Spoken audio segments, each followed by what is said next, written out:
For Sora Mukajima, slumber is not a reprieve. Instead, each time he closes his eyes, he's hurled into a desolate dreamscape, a haunting dimension of nothing but thick smoke and fractured rubble. This nightmarish world seems utterly barren of all life, or so it appears on the surface. Then, his eyes lock onto an enigmatic, chiseled figure, a discount deity resembling a dollar store Zeus, standing defiantly at the very heart of this chaotic realm. This entity speaks directly into our hero's mind, uttering some kind of cryptic prophecy, proclaiming that he will await him at the very precipice of the abyss. But before Sora can even begin to decipher the meaning behind this madman's perplexing words, he jolts awake in his bed, his skin slick with a cold sweat. Moments later, his mother's voice calls out to him. As he's going through the motions of his morning ritual, his father emerges from the bathroom and begins doting on his son, treating him as if he were still a young child. Before this tale proceeds any further, allow me to shed some light on Sora's family. A full 3 years have passed since his older brother enlisted in the SDF, and Sora himself intends to follow that very same path soon. Then, he would have to bid farewell to the peaceful existence he knew. His father is an incredibly carefree individual, one who enjoys joking around above all else. Conversely, his mother possesses a naturally stern demeanor. Though her love for her family is just as fierce, Sora held no grievances with his life as it was, and he could have continued this tranquil life until the end of time. He wouldn't have had any issue with it. It seems, as the one telling this story, I celebrated too early, because his entire world is quite literally on the brink of annihilation. It begins with the arrival of these colossal towers, so immense they seem to pierce the very heavens above. The aura emanating from these structures feels eerily familiar to our hero, as if they hold a deep connection to his nightmares. These monoliths begin to multiply, appearing all across the planet, unleashing ever greater pandemonium. His family completely loses communication with his brother, serving in the SDF, and by the time the tower count hits 20, even the television signals go completely dead, with only a faint radio broadcast remaining. The crisis has escalated to such a degree that a mandate is issued for a mass evacuation to designated shelters. Left with no other option, his parents hastily pack their things. Before departing, they pen a message for their soldier son, on the off chance he manages to make it back. This way, he would at least know. His family had fled to the safety of the evacuation center by the moment Sora and his parents reached the school gymnasium, now serving as a makeshift refugee camp. The entire facility is already swarming with displaced people, all of them now without a home to return to. The sheer hopelessness etched on their faces is impossible to ignore. Yet, even when confronted with a cataclysmic, life-altering event, there are always vile creatures who prey upon the vulnerable out of sheer habit, simply to assert their pathetic dominance over the huddled masses. The lowlife we're speaking of snatches away a young boy's single ration of bread for the day. And when the child dares to raise a voice against this cruel act, the thug delivers a vicious, gut-wrenching blow to the boy. Not a single person dares to stand against this vile fiend, who not only committed theft, but now continues to psychologically torment the helpless child. Finally, having seen enough, Sora's father intervenes, halting the scoundrel's tirade. The arrogant delinquent merely sneers at our hero's dad, and has the audacity to even swing a fist at him. But it's the thug himself who eats a thunderous kick to the face, sending him sprawling onto the unforgiving floor for his insolence. A position that scum of his caliber truly deserves. Sora's father then swiftly returns the stolen piece of bread to its rightful young owner, and shoots the bully a look of pure contempt. The punk, it seems, was just smart enough not to challenge this absolute titan of a dad any further, and retreats with what little remained of his shattered pride. It appears our boy shares a dark history with this degenerate. His name is AJ Kagawa, a true bottom feeder, who once derived sick pleasure from tormenting our hero with his cronies. All of a sudden, a soldier bursts in, delivering a critical new update. Every single person in the shelter is being ordered to evacuate and to board the military trucks positioned right outside. The specific intelligence behind this sudden command is classified, but it would be wise for every person to immediately obey the directive. Naturally, a few people begin to argue back, squandering precious seconds debating instead of evacuating. Without any warning, a monstrous force begins to violently slam against the shelter's main doors. Sora senses with a primal instinct that disaster is about to strike, so he shoves his parents forward, urging them to escape while the soldier who relayed the order attempts a heroic, desperate stand at the entrance gate. But the brave man's strength is no match for the horrors outside. The doors and the soldier with them are blown completely inward. Every single fool who had been complaining about leaving this forsaken shelter is now in a desperate scramble for their own lives, fleeing towards the exit as Sora struggles to keep up. He finds himself unable to match his parents' pace. The terrified crowd surges towards the trucks waiting outside, and in a matter of moments, every single truck is packed, with absolutely no room for anyone else to board. Sora is tragically among the unfortunate souls left behind. His father, however, desperately reaches for his hand, trying to haul him aboard the vehicle. But the panicking,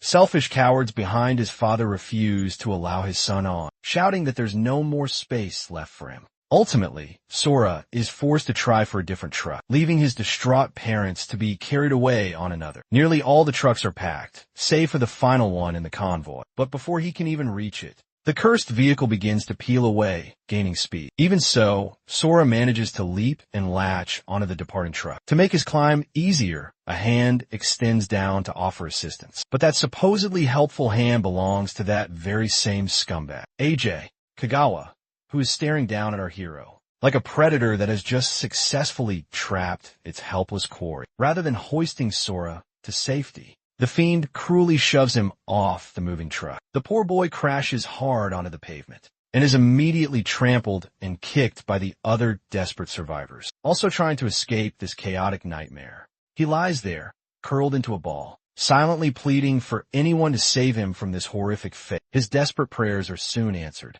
when that dollar store Zeus from his nightmares materializes directly in his path. The bearded entity once more repeats his cryptic message, proclaiming he awaits our hero at the precipice of the abyss. And in that instant, Sora's entire reality violently shifts, transporting him to an entirely different and terrifying dimension. Without a moment to react, a goblin unleashes a brutal swing with its stone axe, an attack that Sora evades by a mere fraction of an inch. That vile goblin creature immediately follows up, hurling its axe directly at its target. Once again, Sora narrowly escapes the potentially fatal blow, though he receives a deep gash on his face from the near miss. This disgusting creature attacks with a relentless single-mindedness, desperately trying to bury its axe into Sora's skull. Our boy's existence had already become a chaotic mess, and now he has to survive this fresh hell. Let's quickly recount the events. First, it was the world-shattering tower that appeared from thin air. Then, the scumbag who betrayed him and threw him from the truck. And we can't forget that enigmatic bearded entity, who so far has done absolutely nothing,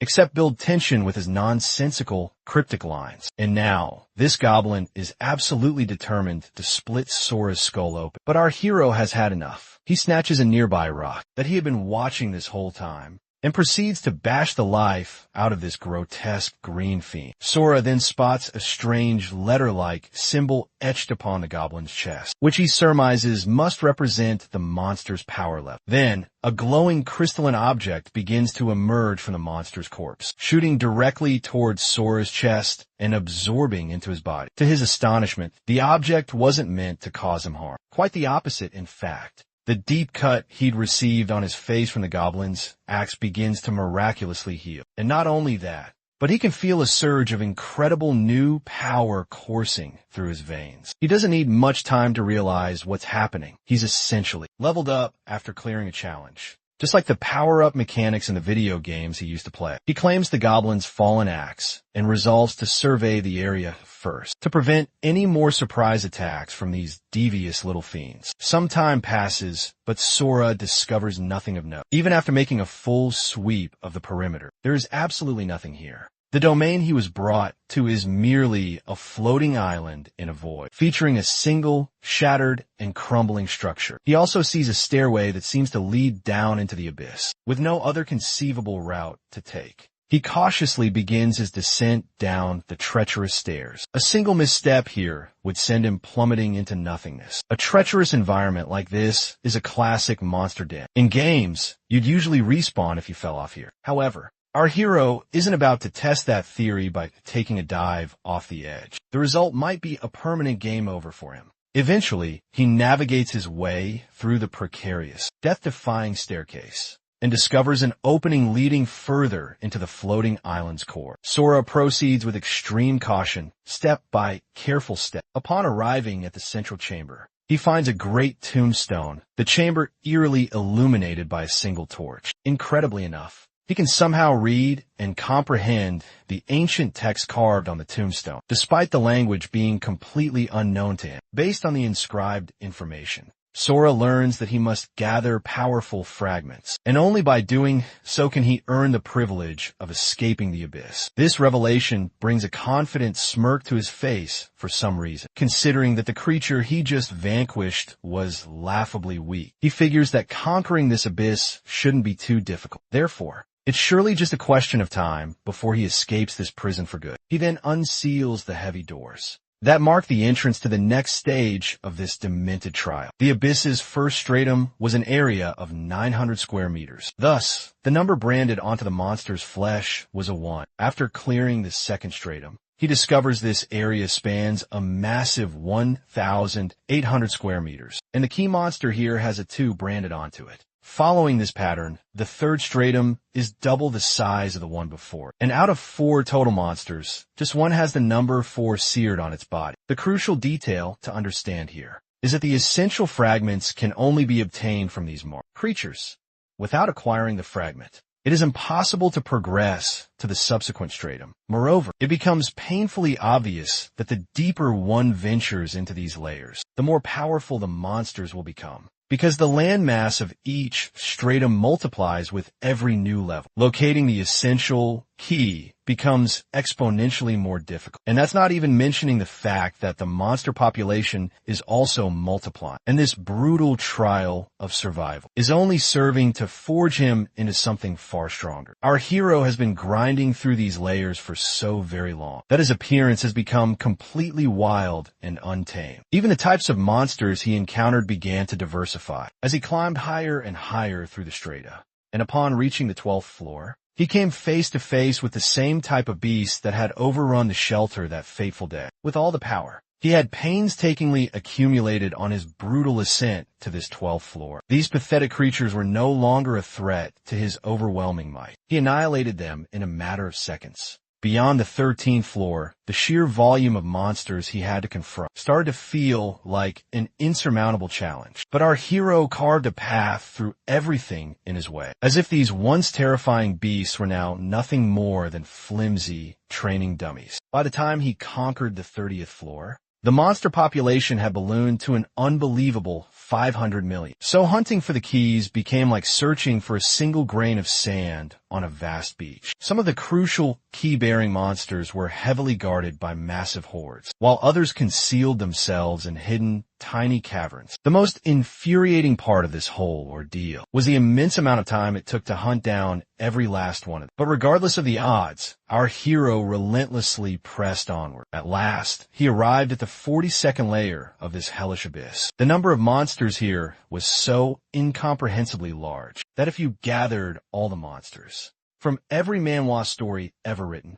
it still wouldn't compare to the sheer volume of monsters here. Essentially, we are talking about more than 2 trillion monsters, and each one of these beasts was far from your average grind. These creatures were powerful enough to single-handedly decimate entire cities. But after the endless battles on all the preceding floors, our hero had become utterly consumed by the endless slaughter. The innocent boy he once was had been completely erased. He battled those 2 trillion-plus beasts for uncounted years. So many years, in fact, that he had lost all track of time. But he had no other option. He had to exterminate all 2 trillion of it, because that was the only way he could ever find the fragment he sought. Finally, he confronted a monster that was far more terrifying and more ferocious than any of the common beasts he had faced. The sight of this alpha predator made our hero grin with savage delight. He was sure that he was finally about to obtain the fragment. He had been tirelessly grinding for all this time. That beast may have looked imposing, but Sora tore it to bloody shreds as if it were made of paper. Our hero had become so immensely strong that the very concept of power was now meaningless. The tragic twist, however, is that this monster did not hold the fragment. This meant his arduous journey was still far from over. Before we continue with his tale,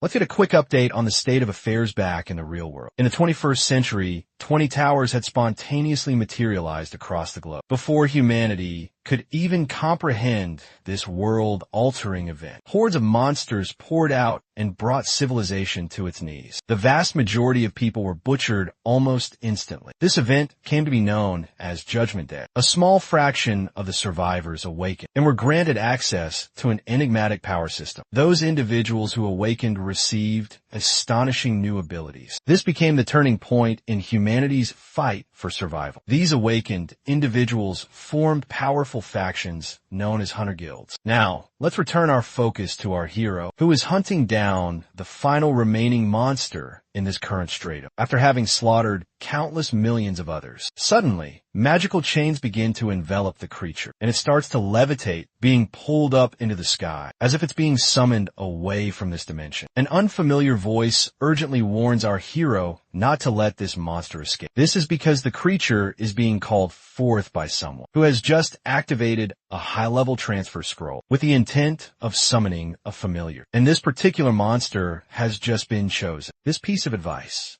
triggers a realization in our hero. This is his one and only chance to escape this forsaken place. So, before the beast can be pulled away, he leaps directly into the summoning magic to pursue it. A multitude of system windows instantly flash into his vision, all displaying urgent warnings about the abyssal summon, stating that it cannot transport more than 2 separate life forms. But our hero is absolutely determined to break free from this prison, and there is nothing that will stand in his way. Now, at that exact moment, just outside S-City on Earth, we see a panicked young woman running for her very life, with a group of pursuers closing in from just behind her. Her name is Yu Sanazaki, a level 19 awakened. She appears to be a mage class awakened, based on her robes and staff. As she flees through the treacherous, overgrown terrain, her foot gets tangled in a thick patch of roots, sending her tumbling to the ground. It seems her luck has officially run out, with the thugs that were chasing her finally managing to surround her. They menacingly demand she surrender the advanced transfer scroll, especially since a mere level 19 novice has no right possessing a level 60 artifact, one that her weak body could never even hope to control. She can either surrender it now, or their hulking leader won't think twice about ending her right here. This brute's name is Choji Shido, a level 35 swordsman. The woman at his side is named Aika, a level 34 druid. This woman, Aika, initially tells her companions not to kill their quarry. Yusanazaki then reminds them that 2 awakened hunters engaging one another in combat is a strictly forbidden act. But these degenerates clearly have no regard for such rules. Shosai Tashida, a hulking level 38 barbarian, declares that he's prepared to create his own rules if she fails to give up the scroll. If she cooperates, they just might spare her life out of kindness. It is at this moment that the young woman decides to flip the script. She retaliates by threatening them with the scroll. If they refuse to back away, she will have no choice but to activate. Aika, who was initially opposed to the idea of killing her, instantly changes her tune and commands Choji to take her down immediately. The barbarian enters a full-blown berserker rage, swinging his massive blade like the absolute maniac he is. But the young woman vanishes,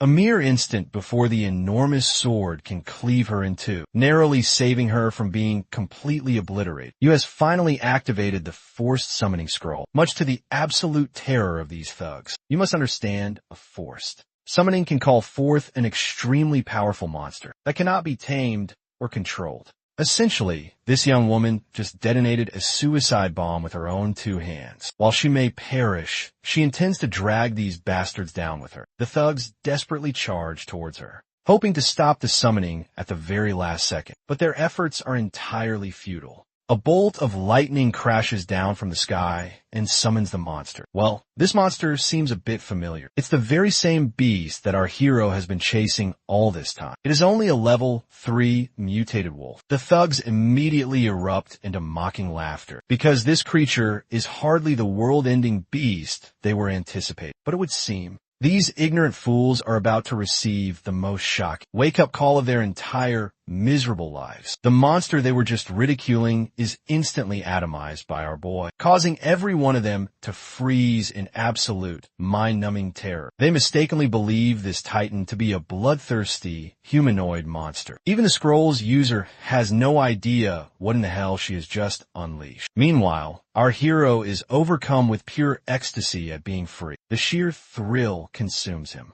and he is the only one who is laughing like a complete madman, while all the others are paralyzed with fear. The sheer force of his laughter is so overwhelming that the thugs are rendered completely immobile. His very presence feels like an unstoppable tidal wave about to crash down on them. He then appears in a blur directly in front of Aika, and with that crazed expression, he asks her to verify if they are on Earth. The terrified woman shakily confirms that they are, which sends a powerful jolt of euphoria straight to his brain. The two muscle-bound idiots in the group still haven't grasped the situation and foolishly charge forward towards their own certain doom in a pathetic attempt to demonstrate their party's supposed strength. But their weapons simply shatter into a million pieces the moment they make contact with his hardened skin. It is at this point that the muscleheads finally comprehend that they have made a fatal mistake. To them, he is nothing short of a literal demon. Meanwhile, our hero, who has been conditioned to only fight monsters for his entire life, begins to suffer a hallucination.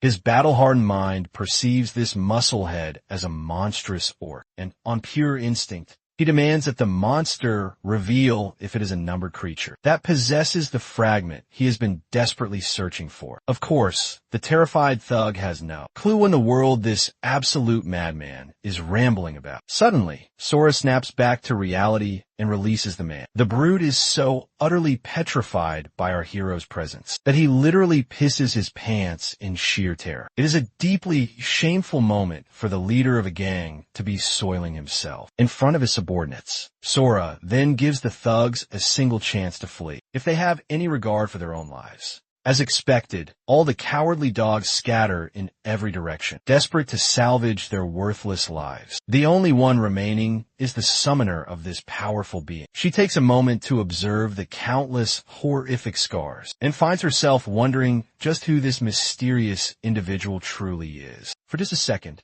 she speculates if he might actually be a demon called forth by the transfer scroll. Sora then shifts his gaze towards her, inquiring how many years have gone by since the towers first appeared. She responds, to his astonishment, that a mere 5 years have passed. He then bombards her with a series of questions, and she proceeds to explain all the major events that have unfolded, everything that transpired here so far. She explains that a system awakened within some humans, and that the outside world had changed dramatically in those 5 years, while he was imprisoned inside the abyss. S-City has recently endured its 7th massive demonic invasion, and she had only narrowly managed to escape the carnage. The name S-City sparks a flicker of memory for Sora, as this was the place he once called his hometown. He then questions her about Emi City, and she informs him that the city has already been completely destroyed, although she still holds out hope that the hunters dispatched there might be able to reclaim the city from its darkest hour. He then asks her for the correct route to get to S-City from their present location. She indicates a specific direction, and Sora vanishes in an instant, leaving her to continue on her own path. This bizarre encounter with this powerful stranger was hardly a common, everyday occurrence, so she decides she must report it to her superiors, specifically to her guild master, Lady Onisama. Let's not forget about those pathetic cowards who had barely managed to escape with their lives. But it seems their string of bad luck is far from over. An unknown, shadowy entity materializes directly in front of them, obstructing their escape. This enigmatic figure can sense the lingering aura of our boy on the group, so he grants them exactly 3 seconds to divulge every detail they have regarding Sora's identity. Naturally, 3 seconds is hardly enough time to comprehend this insane, unfolding situation, so none of them are able to utter a single word. Once the time limit expires, the shadowy being slaughters every last one of them on the spot, just as he had promised he would. We now cut to the Tower Frontline Guild, Tiger's Roar, headquarters. There, his secretary delivers The terrible news that the four-man team appears to have been eliminated, as their life signals have completely vanished. This means they have no idea where Yusuke and Izaki have gone. With the precious transfer scroll, the guild master, of course, does not take kindly to hearing reports that conflict with his personal goals. He is furious that his team of highly trained brutes could not even handle a single low-level female awake. His secretary gravely reports that the team's life signals all disappeared simultaneously, which could only mean they were all wiped out by a single powerful attack. This enraged man is Rich Mukai, a fearsome, level 118 storm priest. He commands her to uncover the identity of the person behind his team's demise. And, no matter the cost, he wants her to apprehend Yu Sonozaki and force her to divulge every detail she knows about the mysterious individual who annihilated his personal squad. This man shows absolutely zero tolerance for anyone who dares to harm his subordinates, even if his subordinates are incompetent fools. It is at that moment that he catches a brief sight of our hero through the skyscraper's window as he leaps right past his building. That overwhelming presence and the aura of immense hostility are absolutely staggering. He demands to know who this individual could possibly be. What is even more shocking to him is that this unknown person is heading directly into the already conquered zone. He also observes that the tower located in Sea City, which has remained inactive for the past 5 years, is finally beginning to show signs of activity. He knows with absolute certainty that something major is about to happen, and his instincts have never once led him astray. We then cut back to the S-City Fallen Zone, where Sora can be seen surveying the bleak, monster-ridden city that he had once considered his home. During the last 5 years, while he was trapped within the abyss, this once vibrant place has transformed into a literal hellscape. Those 5 agonizing years reforged him from a helpless weakling into the most powerful being one could possibly imagine. His emotions are blunted,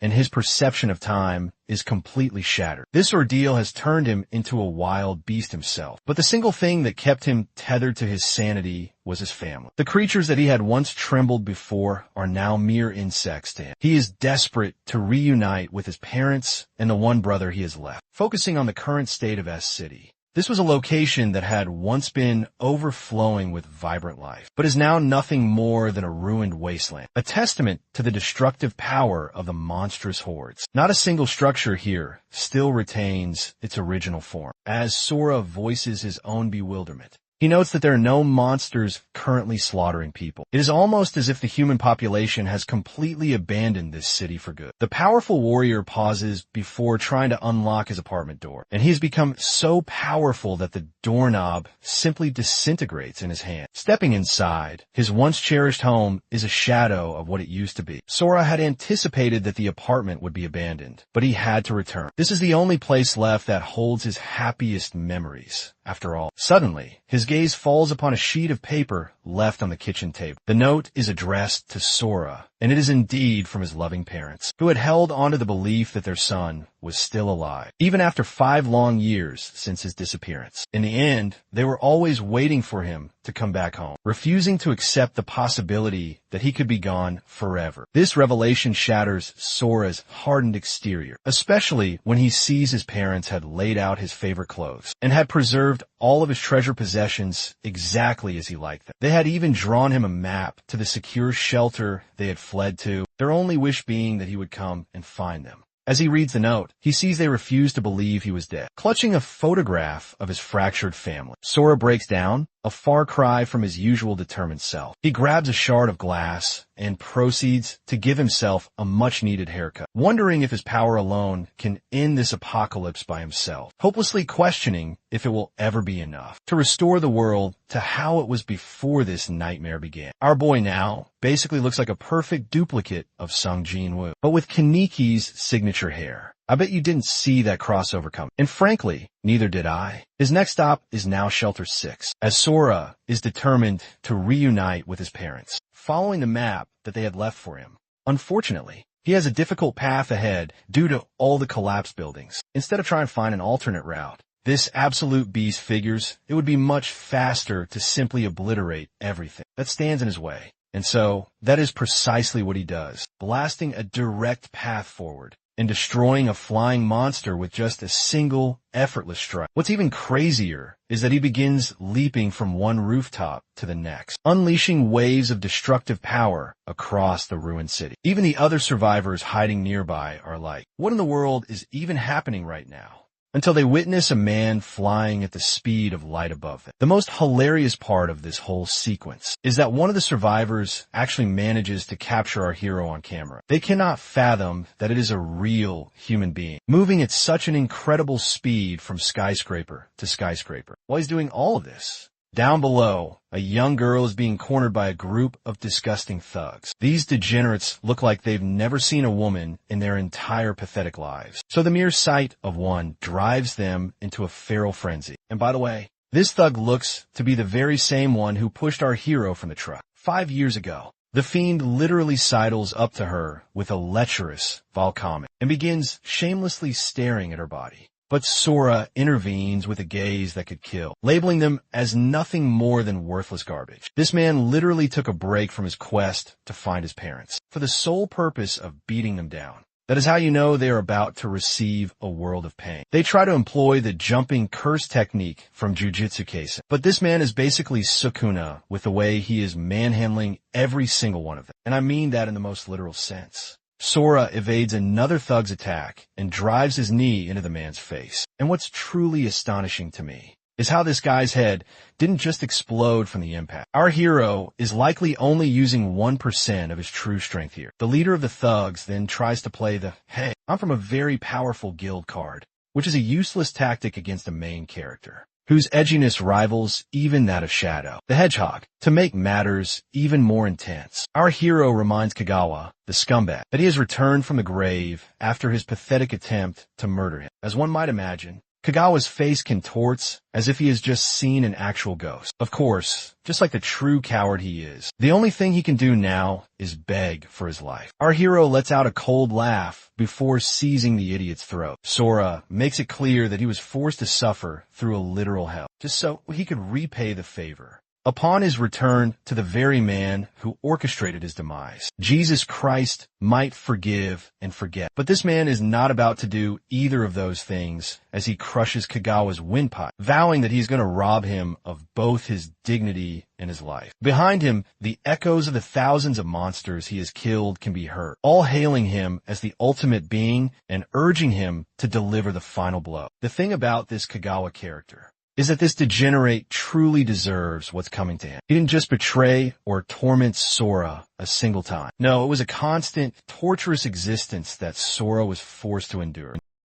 And the sharp sting of powerlessness is still seared into his very soul. So now, as he squeezes the very existence from this fiend, Sora decides it is time for payback, a debt to be collected. With a massive amount of compound interest, of course. This Kagawa, he used to boast about the sick pleasure he derived from tormenting someone as utterly defenseless as Sora was back then. But suddenly, a sliver of his humanity breaks through the warrior's cold fury, and he releases his grip on the pathetic scumbag. He's making Kagawa cherish every single gasp of air he is allowed. This wasn't some miraculous change of heart, though. It was a conscious choice not to descend to the level of the monsters he loathes, because if he did, they would be one and the same. However, remembering what Kagawa attempted to do to that woman, Sora knows with certainty that this parasitic creature will only continue to prey on the innocent in this new, broken world. So he tells the trembling bully that he will not take his life. But on the other hand, it would be pure foolishness to let him walk away without punishment. Our hero then recounts the hellish nightmare his school life became, all because of this one man's cruel existence. He figures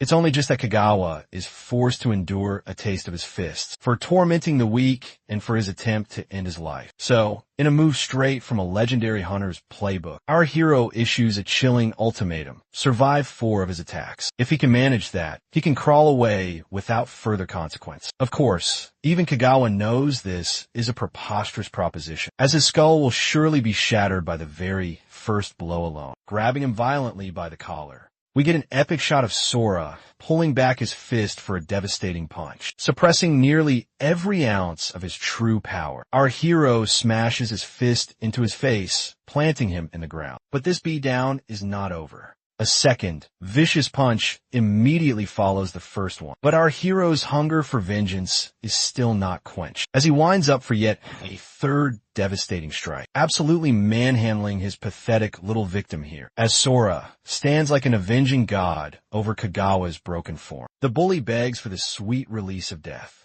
given the immense agony he has already been subjected to. Sora's reply is a brutal kick straight to his damn face, driving him deep into the earth and turning him into a bloody mess. The outcome of this confrontation is catastrophic for Kagawa. Not only does he have every single one of his limbs broken, but he has also been permanently robbed of his eyesight. As for his terrified cronies, Sora coldly commands them to get Kagawa to a medic immediately and to never show their pathetic faces to him again. With those final words, he vanishes in a flash, having concluded his little side mission of vengeance. Now it is time for him to refocus on reaching his primary objective, the shelter. The scene transitions to the buffer zone outside S-City, where a squad of soldiers are lamenting their assignment away from wall duty. And why is that? Because their current mission of fighting monsters head-on is far more terrifying and far more deadly than simple guard duty. Their commander tells them to remain vigilant, because you never know when a monster might materialize right in front of your face. This is First Lieutenant Tanji Kagura. One of his men is the Private Shoki Matsura, who voices his disagreement, arguing that monsters almost never appear in this buffer zone. So, he believes they have absolutely nothing to fear. But the cosmos must truly despise this man, because at that very moment, a horrifying spawn of the Kraken appears from thin air and immediately begins its assault on the soldiers. Tanji orders his men to hold their defensive formation and to unleash a relentless barrage of suppressive fire. But the creature's armor carapace is simply far too durable for any of their standard firearms to inflict any real damage. This creature is also a staggering level 45, so it's not like they have many strategic options here, counterattacking with a devastating strike of its own. The beast readies itself to wipe them all out. In a panic, the lieutenant commands his soldiers to disperse, to try and evade the attack. But the monster is unbelievably fast, and it instantly bisects one of the soldiers with a single swipe, which enrages another soldier, who begins to fire wildly. While they're all focused on attacking the monster, one of them grabs a case and sprints directly toward the beast, trying to close the distance between them. Thanks to the distraction, he gets within striking range of the creature's strange, glowing eye. The soldiers are completely bewildered when the spawn of the Kraken abruptly ceases its attack. The creature seems to be in a daze, a state of confusion shared by the soldiers themselves. The lieutenant theorizes that it is terrified of an approaching danger, something far more powerful, and thus the spawn of the Kraken is behaving erratically. It shields itself and begins to back away, much to the complete and utter shock of the soldiers. But they decide to use this moment to press their advantage. They detonate the case of high explosives right in the creature's face, resulting in a truly massive explosion, with the monster's body being engulfed in a raging inferno. At this moment, the soldiers are praying that the beast is finally dead. But as the smoke begins to clear, the monster is revealed to be completely unharmed by any major injuries, with their one and only gambit ending in a spectacular failure. The soldiers essentially resign themselves to their inevitable fate. Then from the sky, Sora makes a cataclysmic landing out of nowhere, completely pancaking the monster's face. A level of devastation not seen since the Ginyu Force got what was coming to them. The lieutenant quickly connects the dots and realizes that it was this terrifying human who had spooked the creature. They simply cannot process what they are seeing. This man just obliterated a powerful monster with a single attack. Even the legendary S ranks with that kind of raw power were exceptionally rare in this new world order. On top of that, they have never laid eyes on Sora's face before. The lieutenant wants to learn more about this enigma, so he attempts to use his appraisal or inspection ability. But to his utter disbelief, the system basically tells him to back off, as it is completely unable to access Sora's personal data. The system recoils from just trying to analyze his information results in, the lieutenant feeling an intense wave of vertigo, to the point where his subordinates grow concerned for him. Meanwhile, Sora is oblivious to what is happening and simply asks one of them a question. What is the remaining distance to Shelter 6? He finds out that it's another 50 kilometers from their current position. But to be able to get there,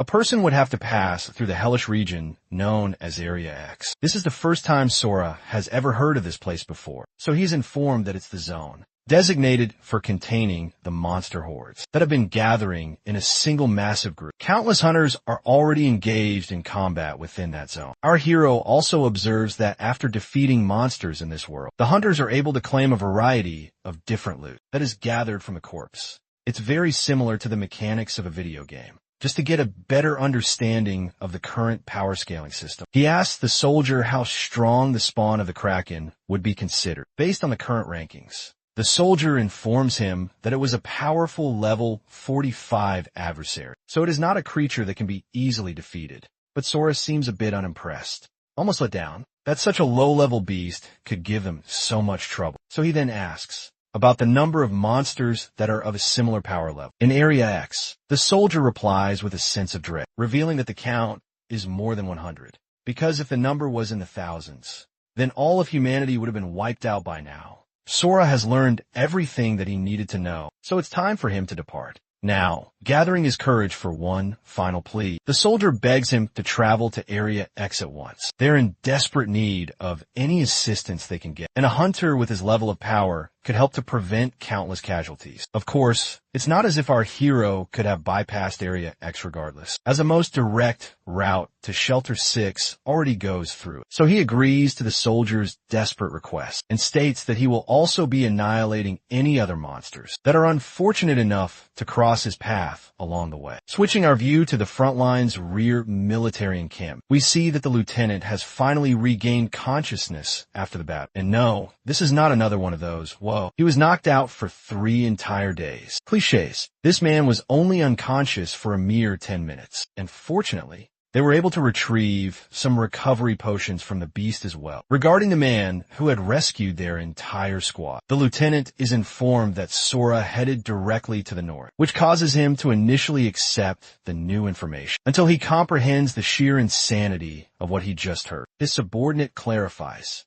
that the mysterious individual was planning to go to Shelter 6, which means that he will have to pass through Area X to arrive at his destination. But the most astonishing thing is how Sora didn't seem to have a care in the world. He simply advanced forward without a hint of fear or doubt, because our hero is simply built different. That's why. In any case, the lieutenant recognizes this situation as a matter of grave importance, and he orders his subordinate to get him patched through to the command center. The lieutenant internally calculates that only 10 minutes have passed, so perhaps the situation isn't entirely hopeless. The message to the command center is immediately relayed, but his subordinate doesn't understand why. They are rushing to inform their superiors. To this, the lieutenant clarifies that this particular operation is of a very different nature than the others. It involves top-secret, classified intelligence, so it is only logical that they wouldn't know the details. The truth about Area X is that it is not actually a region where they are meant to hold back the monster hordes. Not all.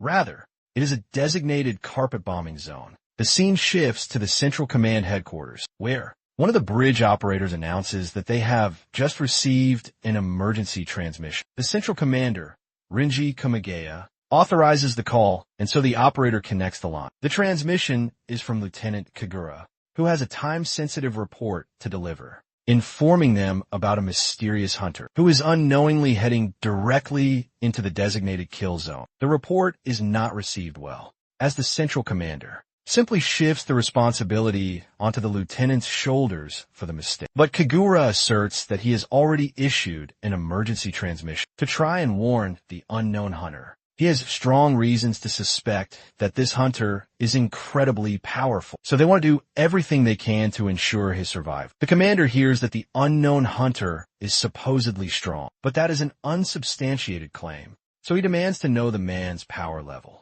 Unfortunately, not even the lieutenant is able to provide an answer, because he was unsuccessful in scanning his profile. This leads the commander to conclude that the lieutenant is making unfounded, ridiculous claims for permitting a hunter of an unknown power level to wander directly into a designated bombing zone. He simply cannot authorize an emergency broadcast to be sent out for such a scenario, as even his secretary agrees that the man will be dead long before the message arrives. Commander Potato Head over here laughs derisively in the lieutenant's face for his absurd request. At the same time, he turns his gaze to his colleague and complains that his subordinates are becoming quite problematic, to the point where this fatso over here wants to file a report with the higher-ups about the operation's current status, being delayed by his colleague's actions. The woman he is addressing is actually the Western commander, Mei Tanasaki, and she is taken aback. That Commander Potato is willing to sabotage his own faction, just to drag her down with him as well.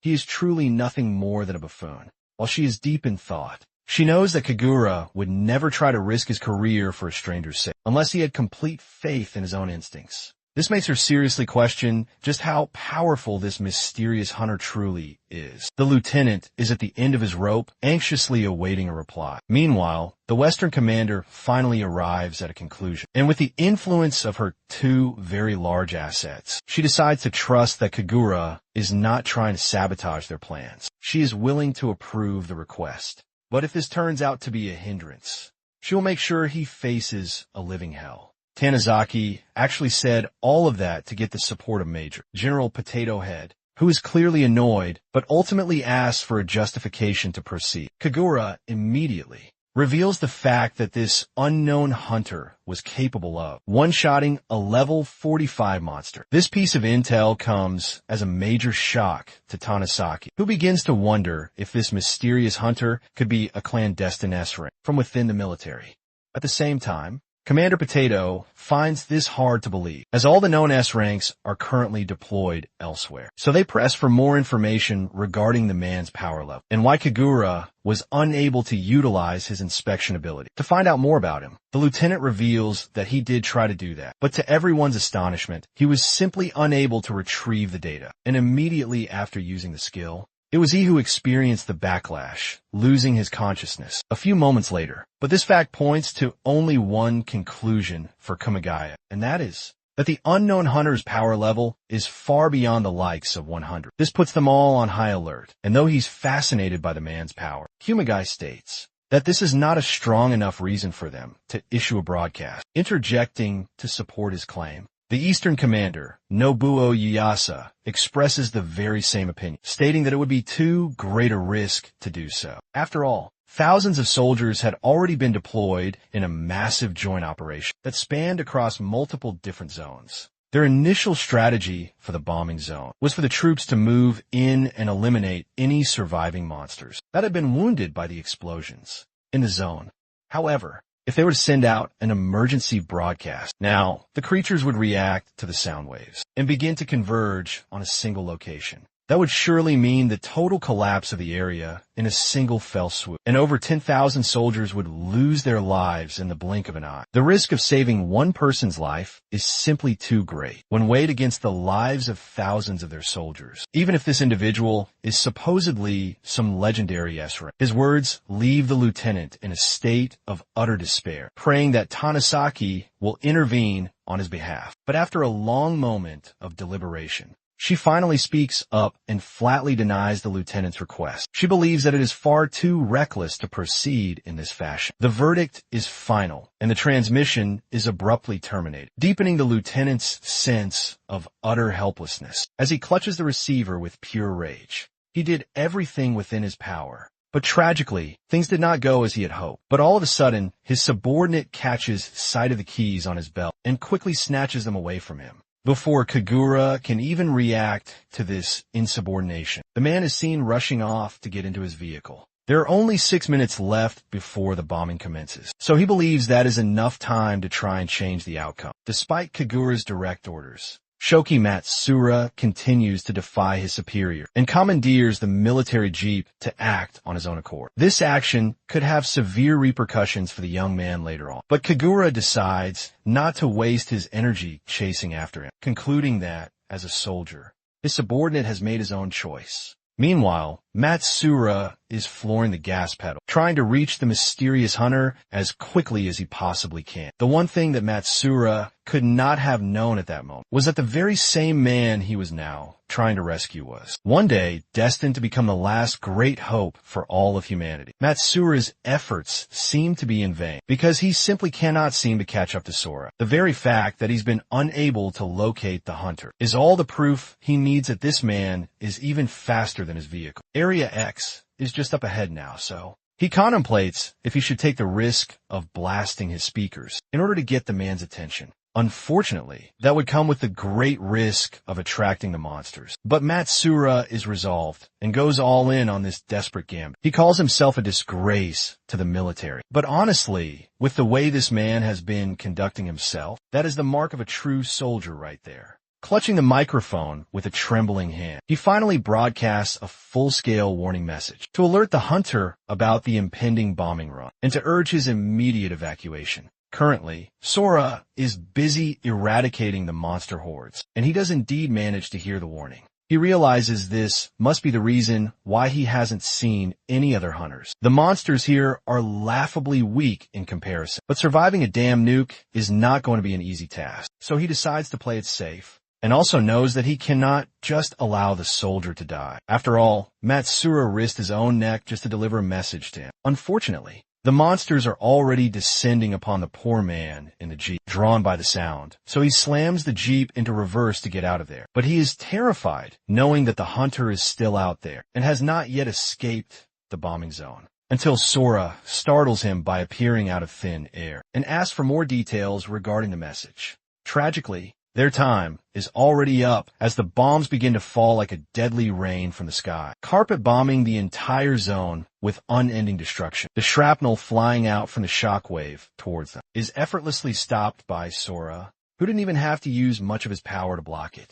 As for the fat Major General, he receives absolute confirmation of a successful bombing run. Next, he demands a status update on the monsters for their next course of action, using drone surveillance. They confirm that there are no remaining human life signs detected. But as for the monsters, in a horrific turn of events, they somehow survived the bombing, and not only that, they seem to be completely unscathed. This is calamitous news for the Major General and the other commanders. Tanasaki demands an immediate status update from the drone feed. The operator displays the footage, and they are horrified to see that the creatures actually managed to erect some kind of defensive barrier to shield themselves from the devastating explosions. What's even more shocking is the sight of a silver-haired man who looks to be a perfect doppelganger of Sora. The video feed is cut short as the monsters proceed to destroy the drone. Godzilla's angrier cousin over here has severed their communications link entirely. This causes Tanasaki to wonder what in the hell just transpired. She comes to a sudden, terrifying realization. The monsters were fully aware that they were being observed by the drones, which means they also know what's coming for them next.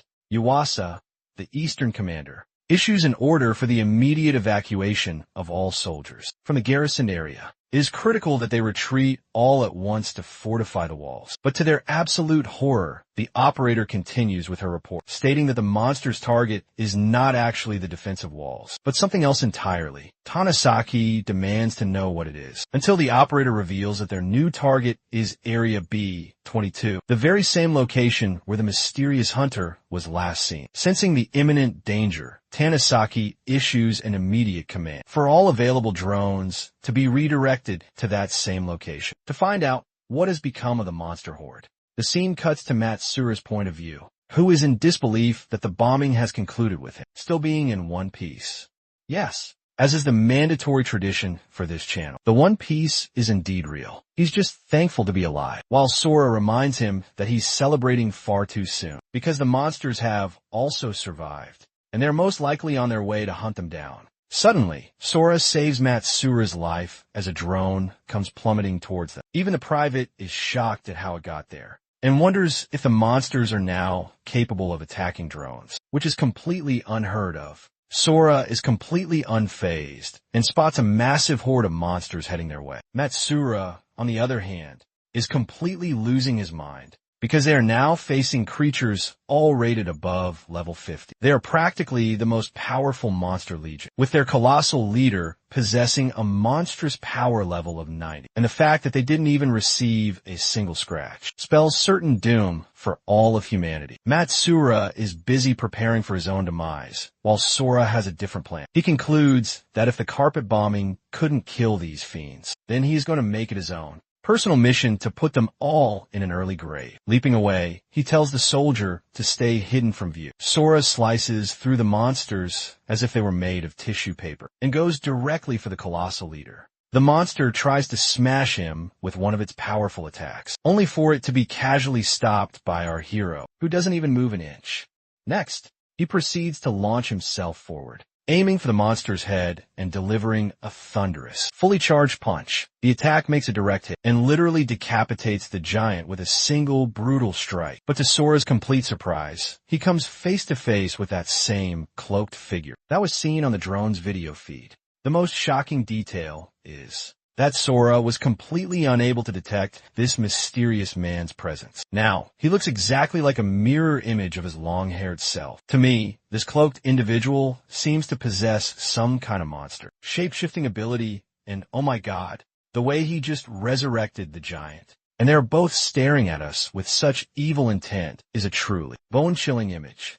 Anyway, he addresses Sora as the seed of the abyss and proclaims that he is here to reclaim what is rightfully his. But our hero has absolutely no clue what this maniac is talking about. The cloak man just smirks at him and then states that he must atone for the sin of stealing another's power with his very own life. Then a barrage of spikes erupts from the ground, but they're clearly not powerful enough to even scratch Sora's skin. He thinks to himself that this will be far too simple, if this is the true extent of the power he's up against. The giant then tries to crush Sora with its massive hand. Meanwhile, the cloaked figure spots another surveillance drone and wonders if he is currently being observed. As for Sora, he didn't even bother trying to escape and simply caught the giant's hand with just one of his own. He calls it a truly pathetic attempt and states that it will take much more than that to ever defeat him. Saying this, Sora thrusts a spear forward and connects with his attack. But to his shock, the man vanished completely into thin air, only to rematerialize in a completely different spot. The thing is, he chose to break off from the fight because he does not want the humans to be observing them.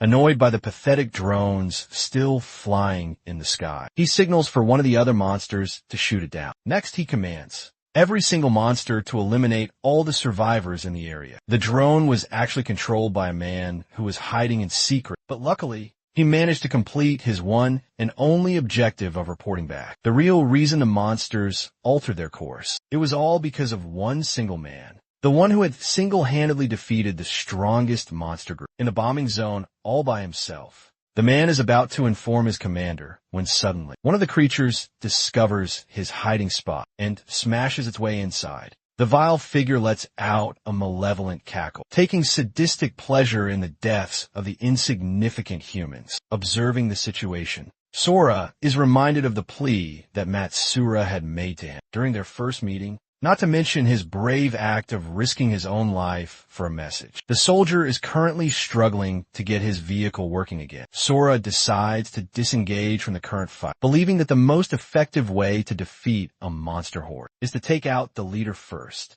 And in order to protect the lives of the innocent, one must eradicate as many monsters as possible. The colossal beast once again tries to attack him, but our hero easily blocks the strike, noting how the monster's power has drastically increased after it fused its own power with the cloaked figures. Also, that same man erupts from the shadows on the ground, but only this time, Sora is absolutely floored as he is staring at a perfect copy of himself. The mysterious man materializes a powerful blade of pure darkness, and just from its appearance alone, even Sora can tell that this is going to be a major problem. His adversary charges forward, trying to kill the seed of the abyss. But luckily, our hero evades the swing and counters it by not only shattering his opponent's hand, but also by claiming the dark sword for himself. With this new weapon, Sora unleashes a clean slice to cut him down. But unfortunately, his foe vanished to another location before the attack could make a clean connection.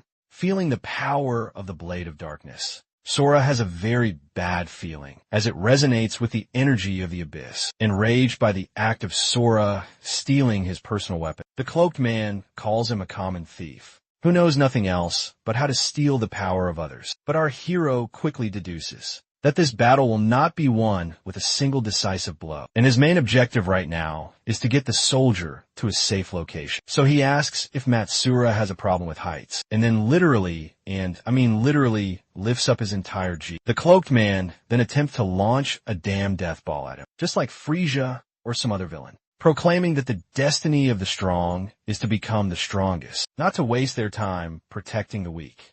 The attack is then unleashed, barreling towards Sora, who knows that it's far too fast for him to have any chance of outrunning it. So he sets the jeep down and prepares to meet it head-on, focusing all of his energy into a single, powerful punch. And even though the attack connects, the energy sphere simply shatters and reveals its true, condensed core at the center. Tragically, while he was occupied with dealing with the attack, Matsura's jeep was ambushed by a flurry of shadowy tendrils. Sora urgently screams for him to get the hell out of the vehicle, while Matsura is frozen in sheer terror for his life. To his horror, the spikes completely impale the jeep from all sides, suggesting that the soldier was unable to escape in time. The cloaked figure taunts Sora, telling him not to be so hasty. After all, he made sure not to actually kill the soldier. Instead, he turns the poor man into a grotesque puppet, desecrating Matsura's corpse with his vile necromancy skills. The figure wants to ensure that Sora is forced to experience the agony of losing everyone who is precious to him, a destiny befitting the seed of the abyss. In response, the scene brings back memories of Kagawa tormenting the weak back in high school. It is no different than any other oppressive force, simply finding amusement in the suffering of the weak. Sora's adversary then unleashes a deadly obsidian storm, which is comprised of incredibly fast-moving projectiles that actually manage to graze Sora's skin. But this man is completely done playing games, remembering just how truly disgusting people like him are. With a single punch, our hero shatters the spikes holding up the jeep and even manages to catch Matsura. But tragically, the soldier is now nothing more than a mindless zombie, giving him a demonic glare and hitting him with a flurry of strikes. Sora simply seals him back inside the vehicle and feels an immense sense of guilt that an innocent person ended up being caught in this crossfire. Finally, his full attention returns to the one responsible as he launches himself forward with a devastating punch. But just like the previous time, his attacks are unable to connect with his opponent's bizarre physiology. Drawing another dark sword from the shadows, he mocks Sora for being unable to wield the true, raw power of the abyss. But right in the middle of his villainous monologue, our boy eats a thunderous punch to the jaw that sends him rocketing away. He still believes that the chasm between their power levels is far too great. To defend its master, the colossal monster leaps in front. But what is truly incredible about the cloaked man is how Sora still managed to connect with that attack. And not only that, he is about to beat his ass again with another follow-up strike. Just by witnessing Sora's monstrous movements, his adversary realizes that the seed of the abyss has actually awakened to his true power. Sora vanishes and reappears in his blind spot to deliver the finishing blow. But luckily, the mysterious foe leaps away and evades the attack. Sora tells him that while he may be confident in his ability to escape, the same cannot be said for the colossal giant, whose body is cleanly bisected with a single, powerful slash. The incredibly powerful strike may have sliced the beast's body in two, but it is all for naught when the shadow tendrils simply regenerate its body again. That's why Sora tries a new tactic of hunting down the monster's main core, and he specifically targets the most vulnerable areas of the creature. He is able to sever the monster's link to its core, finally causing the permanent death of the giant, as it is reduced to nothing but ash. With the giant defeated, Sora focuses on his primary target and believes it is finally time to conclude this battle. The cloaked man now finds himself completely trapped and tries to unleash his Shadow Unity ability, which appears to be some kind of siphoning power of all the monsters in the vicinity, channeling their raw, chaotic energy directly into his own being. Okay, now that's just a little bit questionable, don't you think? Anyway, The sheer force of the ritual is so immense that Sora's clothes are whipped about violently. But in a stunning twist, this grand display was nothing but a feint. This ultimate technique was merely a smokescreen for a tactical retreat, not a power-up for a final confrontation. Sora is just relieved that the photo of his family is still unharmed. And this titan of a man goes to check on the status of Matsura. Tragically, the brave soldier was not so fortunate. So, to pay tribute to his sacrifice, Sora takes Matsura's dog tag and creates a proper grave for him. He makes a silent vow to carry the weight of the soldier's hope. As for the shadowy entity he just battled, 1,000 questions are now plaguing Sora's mind. He knows he must remain on high alert constantly, facing a foe who can manipulate the very essence of shadows. What's worse, he departed with a final, chilling vow that he would hunt down and destroy everyone Sora cherishes in this life. This isn't just a threat. It means that no matter what, our hero must reach the shelter with all possible speed. So, unleashing his full, unbridled speed, he becomes a blur heading for his destination. An unknown amount of time passes, and then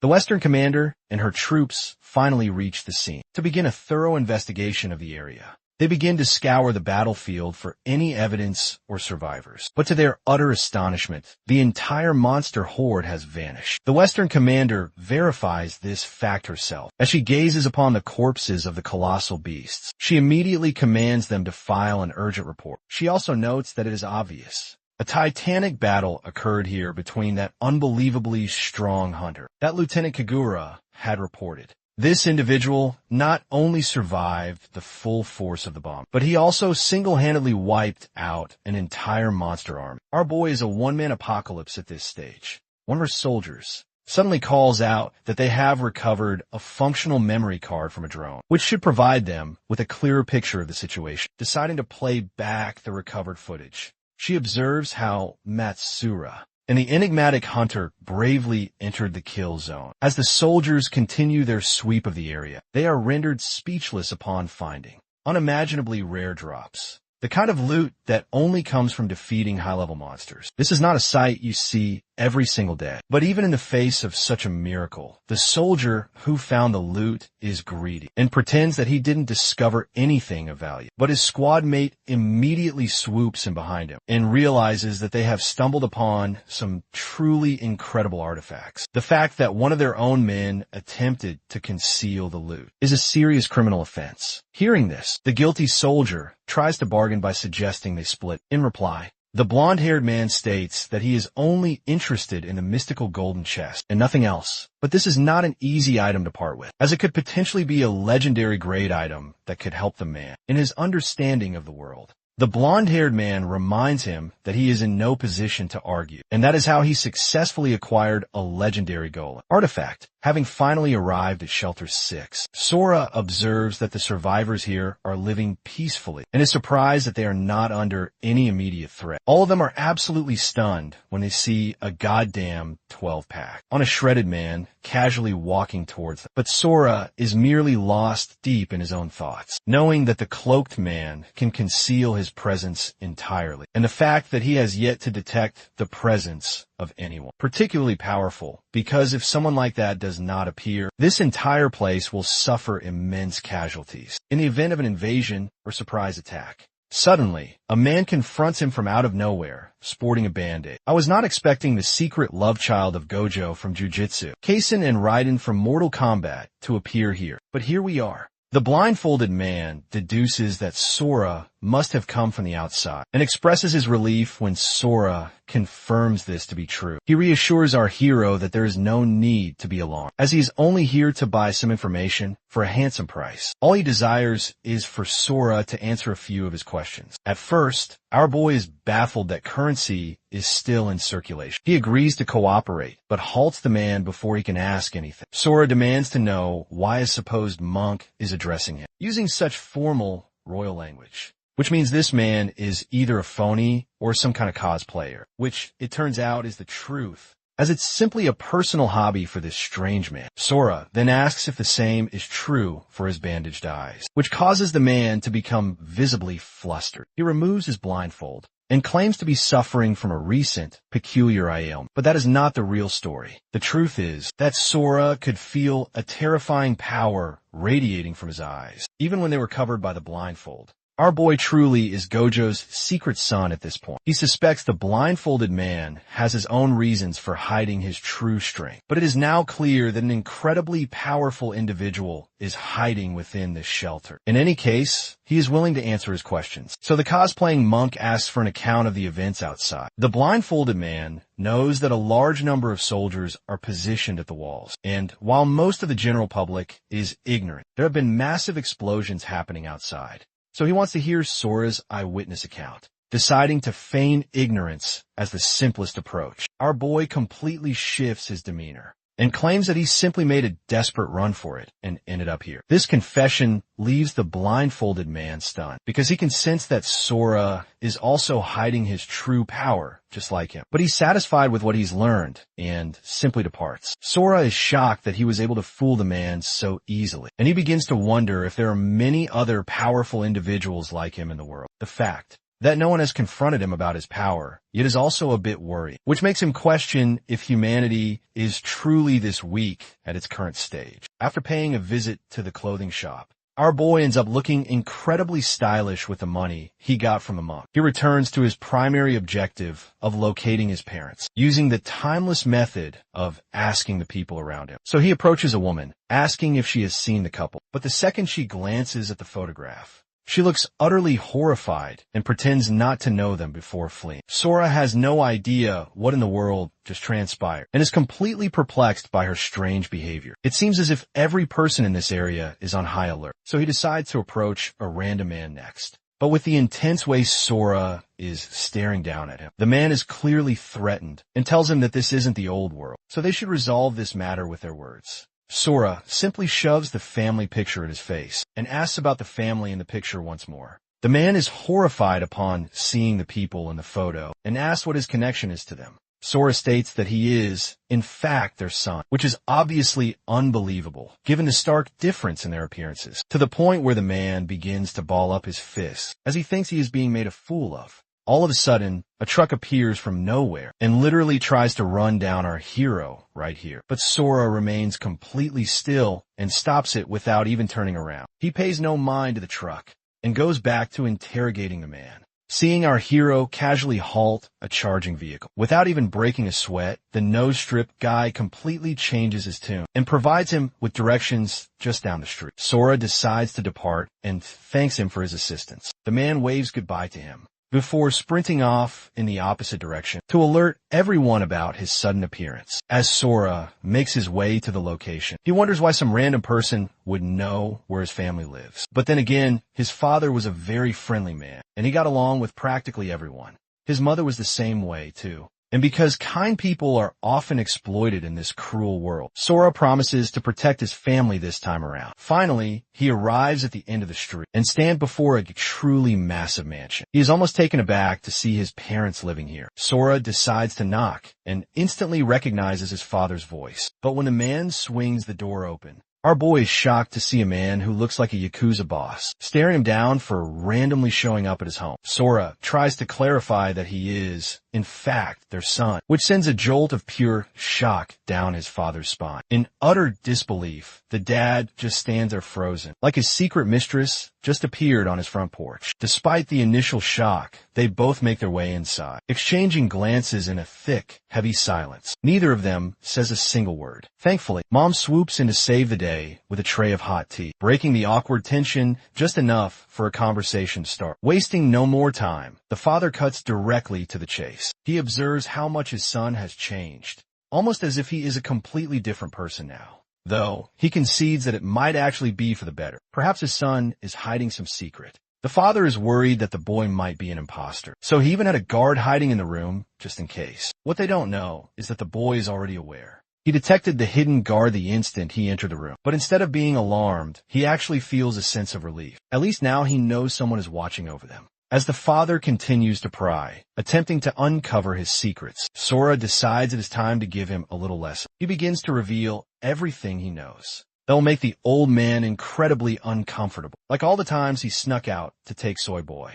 ballet, and secret cooking classes. That information alone is enough to stun the security guard. The father's face turns beet red with shame, still finding it hard to believe this is truly his son. To really hammer the point home, Sora nonchalantly brings up the fact that the so-called sacred family sword that they have treasured for generations is actually just a cheap imitation. That single comment makes the father's eye twitch with even more rage. Then come even more embarrassing secrets, one after another, peeling back the facade of the man who had always presented himself as a fearsome figure. The security officer begins to grasp the truth that this man talked a big game, but most of it was just an act. That is all his father is able to endure. His tough guy persona shatters, and he immediately lunges towards Sora, his eyes filling up with tears. After having turned over every stone, pursued every single lead, and called in every favor to try and find his lost son, the old man finally breaks down now that Sora is home. When Sora casually mentions the bodyguard, the guard understands that the father he thought he knew, the one who handled bloody conflicts and shady deals, is actually a total softy on the inside.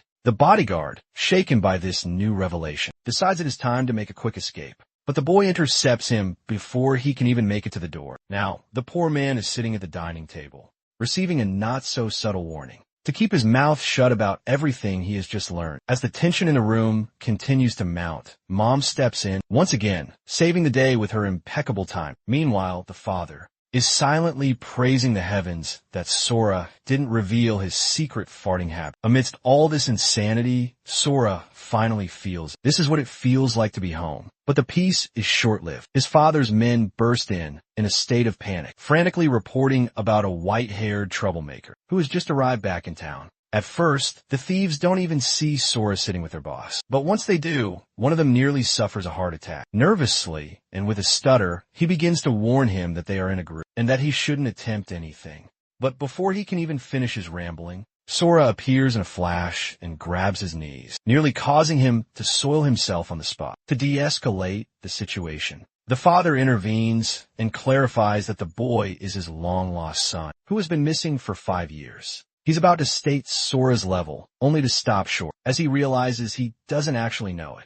Kind of like my own father, who has no idea what grade I'm in. Our boy interjects and casually states that he doesn't possess a system. This revelation shocks the thieves. Everyone is aware that no matter how intensely a person trains, without a system, they can never surpass level 10. They begin to assume that he must be weak. But then confusion begins to set in. This is the same man who had just stopped a truck, something a level 10 couldn't even imagine doing.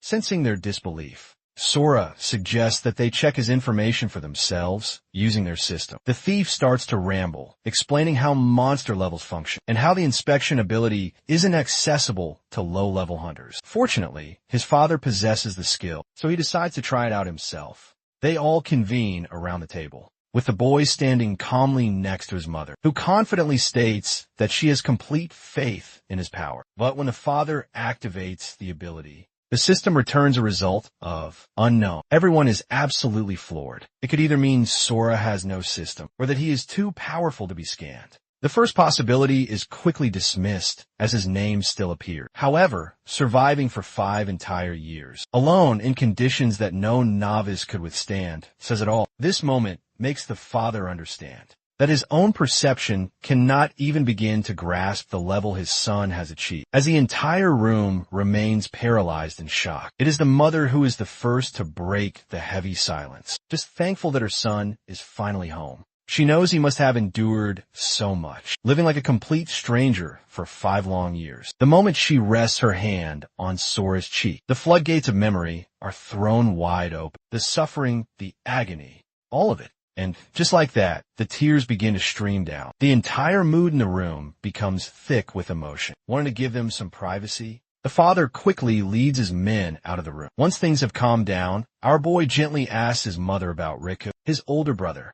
Thankfully, she tells him that Riku is safe and well, and is still serving in the military. She even proposes setting up a call, but clarifies that he is currently deployed on the front lines. Hearing this, he confesses that he misses his brother, and then curiously asks if his mom also possesses a high rank. She nods and tells him she is a healer, known as a cleric, with abilities strong enough to see the future. Sora, now intrigued, asks if she can perform a check on him, but she declines his request.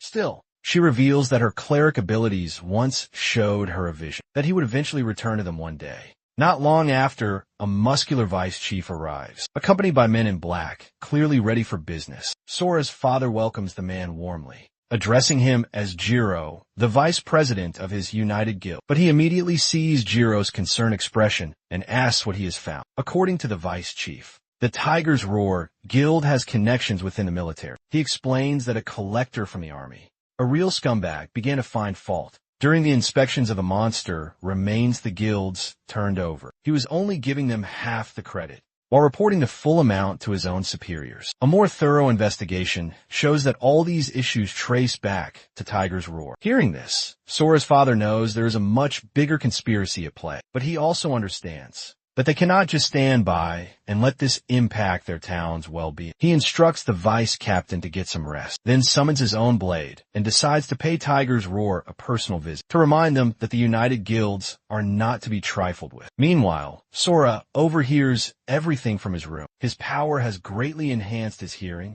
and now he realizes that the bully he had dispatched and his cronies were also affiliated with Tiger's Roar. But his father's choice to face them directly makes him feel uneasy. As they get ready to depart, Sora asks to go with his father, who introduces him to the vice captain. He immediately asks what Sora's level is. When his father states that he doesn't have a system, the vice captain becomes visibly worried. Without a system, Sora wouldn't be able to survive more than 3 days out there. He would be nothing but a liability. Respectfully, he recommends that Sora remain at home and recover. His parents both agree with this. However, Sora understands that he still appears to be a regular person to everyone else. If a truly powerful monster were to appear, he would have to conceal his abilities while also trying to protect his parents. So, for the time being, he agrees to stay behind. The group departs with a fiery resolve in their eyes, clearly not willing to let go of their grudge against the Tiger's Roar Guild. Seeing Sora looking a bit disappointed, his mother gently consoles him. She explains that it is all for his own protection, and that she always has visions of his father returning home unharmed. Sora, knowing the guild's connection to the army, suspects that this situation is only going to get worse. He asks his mother about Tiger's Roar and their history of conflict. She explains that his father established their guild in order to assist the military, and it expanded rapidly thanks to its team of skilled professionals. The guild took care of looting, monster eradication, and helped to maintain order for 4 years. But things took a turn a few months ago, when Tiger's Roar relocated and established a base near their shelter. That is when the trouble started. The army relies on Tiger's Roar to clear the tower, since they are so powerful, so no one has the courage to oppose them. They also have awakened members, who have been selected by the tower constellations, called Ezras. The power bestowed by these constellations is almost godlike. Anyone who can clear their trials is granted this incredible power, and Tiger's Roar has the largest number of Ezras. Meanwhile, her own guild does not have a single one, which makes their situation even more precarious. After that information download, she tells Sora to get some rest and clean up, even volunteering to wash his back for him. Once she is gone, our boy uses his detection skill to find the exit, then casually leaps out of the window to go and help his father. Meanwhile, even after witnessing that, his mother does not try to stop him, but just smiles and says that children will be children. Sora's father, Sakuya, is making his way towards the Tiger's Roar Guild with his own members. Meanwhile, watching from high above, Sora sees that everything around the center is completely dark, which strangely makes it easier for him to pinpoint the location. But then, a wave of dizziness washes over him. This is peculiar, considering that ever since the Abyss fragment empowered him, he has not even had a common cold. Suddenly, that unsettling voice returns, telling him that there is no escape. He scans his surroundings, confused. He cannot sense the man from before anywhere nearby, which means the man was hiding within Shelter 6. Another dizzy spell strikes him. The voice repeats, saying that he has already branded his soul. When Sora throws a punch where he sees the man's face, it is revealed to be yet another hallucination. As the voice continues to echo, bright spotlights suddenly shine up towards a rooftop, alerting Sora that he has been spotted. He realizes his loud shouting has exposed him, and he makes a run for it. After landing safely on another roof, he realizes that the strange sensation has returned. This makes him wonder if it went away, because of the bright light that was shining on him. To test this theory, he stands underneath a street lamp and it disappears. That's when he understands that even just 7 seconds in the darkness is all it takes for the soul mark to activate and cause that strange, dizzy sensation. And since only he can see it, behaving strangely in public would just make him look like some anime fanatic or a ghoul. A strange noise begins to buzz in his head, but the mark vanishes and the vision stops. With that, our boy understands that it's the light that has been keeping him safe during the day. But now that it is nighttime, that creepy figure from before could launch a surprise attack. He knows he must be cautious and that he needs to find his dad. As he wanders the streets, talking to himself and getting strange looks, a passing car confirms his suspicion. He truly does look like a crazy person. Our boy also remembers that his dad could be in danger. The United Guild seems to be of no use to the military, and confronting Tiger's roar could lead to serious trouble. Thinking about this, Sora becomes resolved to protect his parents, no matter the cost. Deep in thought, he arrives at the location where his dad's group is supposed to be. His mind goes back to his dad's words about resolving things without resorting to violence, and he wonders if he will actually be able to do that. But his train of thought is cut short. He sees his dad's teammate standing in front of the building, challenging his father to draw his blade. Without a moment's hesitation, the man swings it with vicious force, shouting the name, Sachita, to step out and face him. The swing is not merely a challenge. It slices through the entire building, leaving Sora in a state of complete disbelief. Seeing this, our boy approaches one of the guards, casually inquiring if their boss has always been this way. The guard, standing proudly, confidently confirms that the boss is always this hot-headed, always looking to start fights. Sora remembers how the boss had mentioned resolving things without any violence, but the guard quickly dismisses this, stating that much has changed since those days. According to him, the army no longer gets involved in these types of conflicts. It is quicker for them to resolve things their own way. As he takes this in, his thoughts go back to the monk, who possessed a quiet strength about him, but chose not to display his true abilities. Just as he is thinking of him, the monk, Yukio, appears on top of a building near a military base, observing a massive, defeated monster. Yukio's keen eyes analyze the creature, acknowledging the monster's high power level. But what truly captures his focus is how effortlessly someone seems to have defeated it. This is evidence that there are still some incredibly powerful individuals in the world. Back on the streets, the silence is shattered by a loud crash. Sachita comes storming out, furious with Sakuya for causing such a disturbance. Sora's father greets him with some harsh words, but Sachita, clearly unfazed, directly challenges him, asking if he wants him gone. He dares him to try and kill him. Hearing this challenge, he is instantly enraged, drawing his sword with a swift movement. Meanwhile, the big man is grinding his teeth in fear, desperately wishing for someone to step in. He can tell that Sakuya has been pushed past his breaking point. As the trash-talking continues, Sora's father moves forward, unleashing an attack with a quick swing. But before his attack can make contact, it is blocked by a glowing constellation shield. It's all part of trap, though. The tension skyrockets as Osamu from the military steps into the open, shocking the members of the United Guild.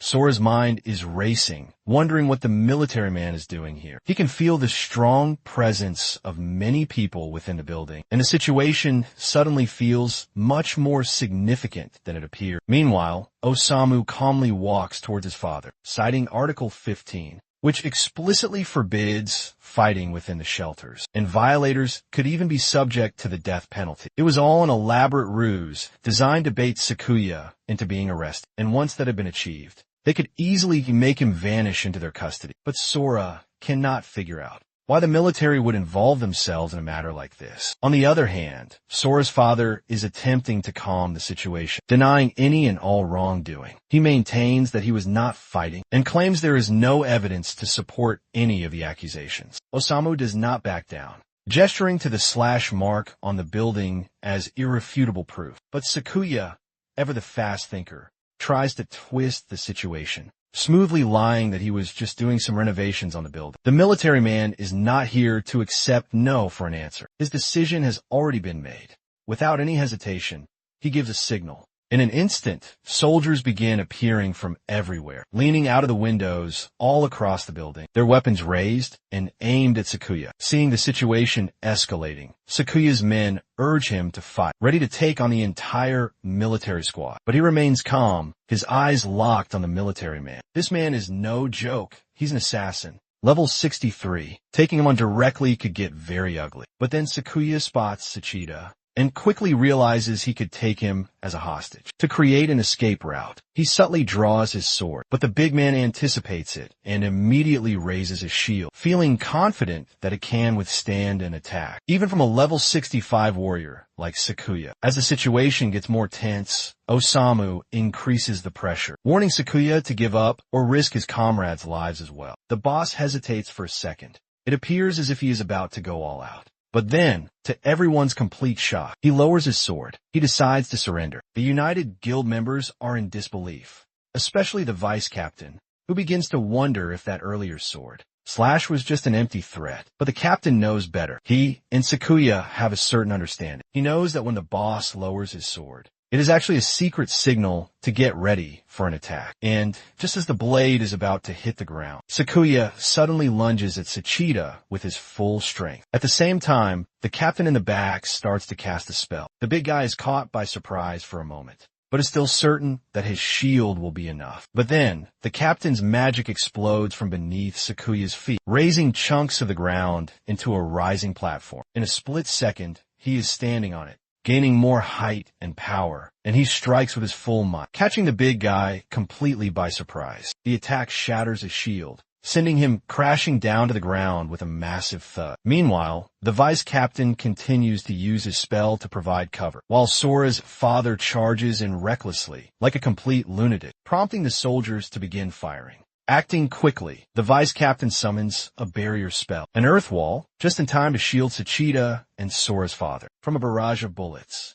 However, as the boss is about to snatch Sachida and fall back, he suddenly stops cold. Osamu appears right in front of him and snatches Sachida away from him in a flash. It turns out the assassin had placed some lingering magic on the broken shield and had been hiding within the wall's shadows. Using his stealth ability, it catches the boss completely off guard. With their hostage now gone, Sora's father appears to be at a complete loss, and that stuns everyone. Even the soldiers stop, calling out to Osamu in bewilderment. But he doesn't understand at first, until he turns around and sees what everyone else is looking at. It's Sora. He is standing just behind them, a dark aura radiating from him in powerful, heavy waves. Osamu instantly understands that whoever this is, he is not an ally. Without a moment of hesitation, he produces a vial of poison, one that is used by Tiger's Roar to take down level 90 boss monsters. He leaps into action, launching daggers at Sora while flooding the area with a thick, purple smoke.